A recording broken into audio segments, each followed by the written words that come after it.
Hello மக்களே, நானும் அதே ஃபோனில் அந்த கான்வர்சேஷன் பண்ணும்போது இந்த ஒரு டாபிக் போச்சு. எப்படி உன்னால் ஈஸியாக ஹேண்டில் பண்ண முடியுது அப்படின்னு கேட்டிருந்தாங்க.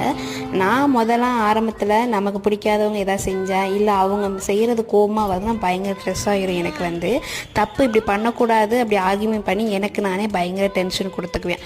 ஆனால் இப்போலாம் நான் ஹாப்பியாக இருக்க ஒரே வழி கற்றுக்கிட்டேன். என்ன வழினா, அங்கே பாரு வெள்ளைக்காக்கா பார்க்குது சொன்னேன் யாராவது சொன்னால் கூட, ஆனால் ஆமாங்க 2 காலை 2 வடையும் சூப்பராக தூக்கிட்டு பார்க்குதுல அப்படின்னு சொல்லி சிம்பிளாக அந்த டாப்பிக்கை முடிச்சுவேன். எதுக்கு நம்ம அதை சொல்லி நம்ம ஆர்கியூன் பண்ணி நீங்கள் பண்ணுற தப்புன்னு சொல்லி நம்ம மேலே எந்த திருவு வரப்போகிறது கிடையாது. அப்போ எதுக்கு நம்ம அவங்க மேலே இது பண்ண முடியும்ட்டு நான் அப்படி ஈஸியாக டேக் இட் ஈஸியாக இப்படி எடுத்து போய்க்கிருந்தேன். என்ன மாதிரி யாருக்கீங்க என்ன சொல்லுங்கள். பாப்பா ஸ்கூலிட்டு ஏதாவது ஸ்நாக்ஸ் பண்ணி கொடுங்கம்மா கேட்டுருந்தேன். நான் முட்டை போண்டா பண்ணி கொடுத்தேன். முட்டை போண்டா பஜ்ஜி மாவில் போட்டு எடுத்து கொடுக்காம வெங்காயம், பச்சை மிளகாய், பூண்டு, சோம்புலாம் தட்டி போட்டு அதை ரோல் பண்ணி அப்படியே எண்ணெயில் போட்டு எடுத்து கொடுத்துருந்தேன். சாலை ஃப்ரையில் சூப்பராக கிறிஸ்பியாச்சு. நீங்கள் ட்ரை பண்ணுங்கள். எப்படி இருந்துச்சு மறக்காமல் சொல்லுங்கள். நெக்ஸ்ட் ஒரு வீடியோ பார்க்கலாம்.